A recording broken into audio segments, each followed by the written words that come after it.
What it came down to is recognizing I've got one life, and how do I want to live it? Do I want to live it like all these things that were scaring me? I recognized were for outside in. My parents, my grandfather, who's one of the church leaders, they were saying, read these books, be this way. They were telling me this is the truth. And then I'm comparing that to up close experiences of other people that I was told these are bad people. These are scary people, or I'm like, that there's like a conflict here. Which one am I going to listen to? This is where it comes down to. Am I going to listen to the outside voice, or am I going to listen to what I discovered directly internally, knowing that if I'm wrong, I could be damned? And what I came to is I would rather live the rest of my life that way, even if it meant I was going to be damned, because I didn't want to live a life that wasn't true to what I felt from my own lived experiences. Yeah. And that was the kickoff. It was that decision of, this is going to piss a lot of people off. This is going, like, there wasn't a single person in my life that thought it was a good idea.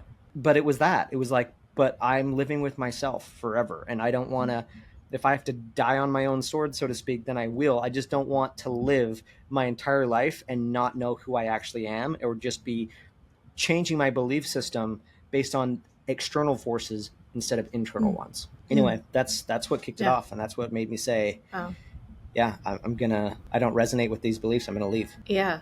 And that, to me, like, if I didn't know you were talking about being in a cult and I only heard just that one clip, I would have thought like you were talking about leaving a company as an employee and then going to start your own company because you have this set of beliefs about something that's really strong and you're listening to your intuition. I'm curious, like, how do you know when your intrinsic thoughts and your, like, what your gut is saying is something that you should follow and listen to? Because I know a lot of people second guess, myself including. Like, there's so many times where I feel very indecisive about a lot of things, whether it's work related or personal related. So how do you know what's the truth and what to actually listen to intrinsically? That is such a good question, Jenny. I think the fast, quick answer is, I don't know if you totally can. I don't know if you totally can always know. That's why it's called a leap of faith. But I think there are practices that in retrospect, I think really helped. My longest standing habit, longer than brushing my teeth every day, I've skipped a day or two. It's not a good thing, is journaling.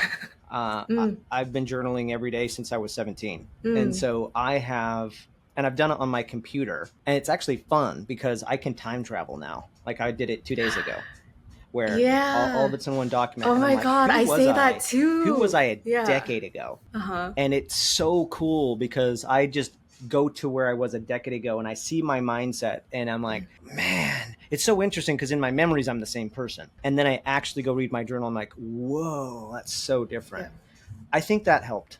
I think what also helped was, well, it didn't start when I decided to leave the religion. It started when I left my 9-to-5. I think that's really it. It's because, so that's actually really cool that you said that, because I did do that. As far as, like, I really believe, like, I didn't want to work for anybody else. I wanted freedom. And it's funny now because I thought freedom was financial freedom. I thought it was geographical freedom, but it was just leaning, like, that was really scary when I made that decision to leave, because I quit my day job cold turkey with no guarantees of what I was doing.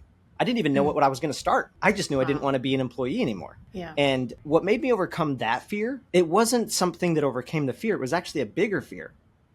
I had imagined waking up in 10 years. And it's funny because I'm actually approaching it now, that 10-year mark. I was like, what if I woke up in 10 years and I was still at this day job? Or what if I woke up in this fire I have to create something and to make my own life? What if that fire died? Yeah. What if it died because I didn't act on it? And the fear of that happening is what made me quit my job and start the journey. And so I was on that path by the time I was like, whoa, I think I don't believe in this religion I'm born into.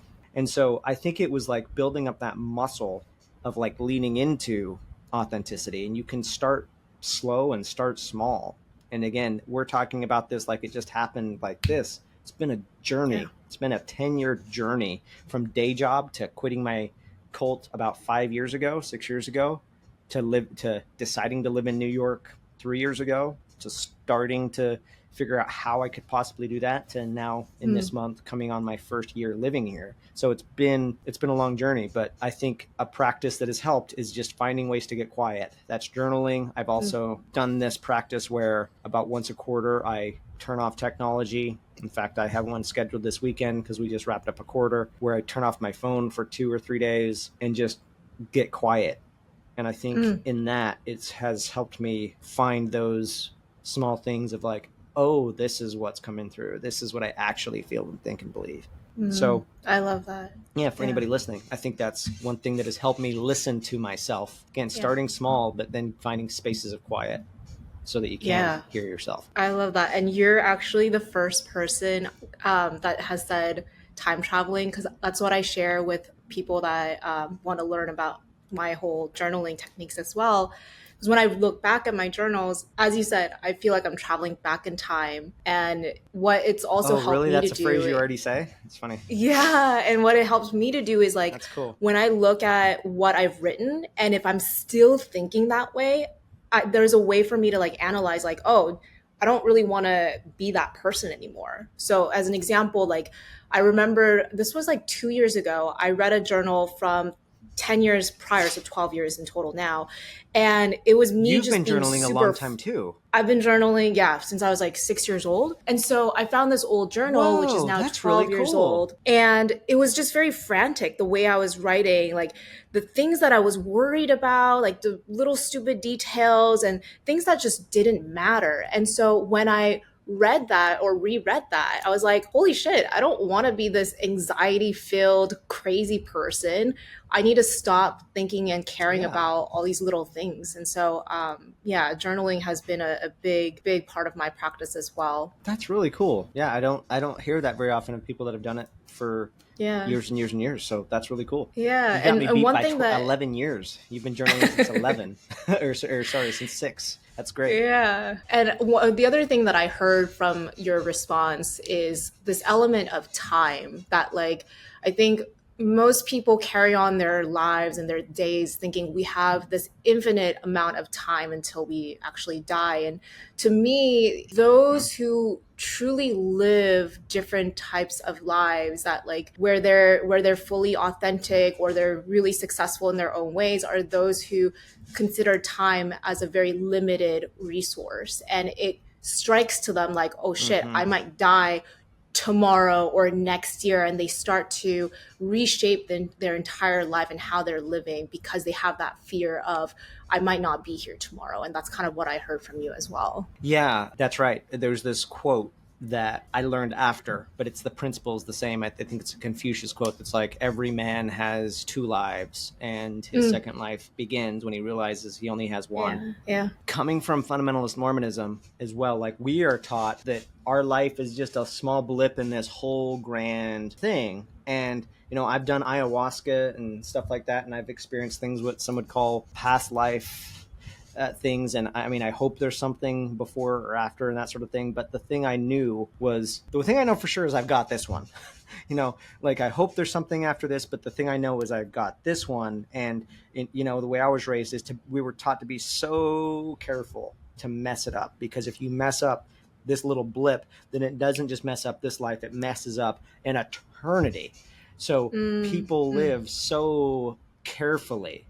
And that didn't make sense to me. I wanted to, like, the people that inspired me were people that, they were the bold people that got on the ships and explored new lands, or they decided to find a new route somewhere, find a new way of something. Like, those are the people that really inspired me. And so it just didn't make sense that I didn't want to waste the one thing I knew for sure I have. Again, I hope there's something after this, but I don't know.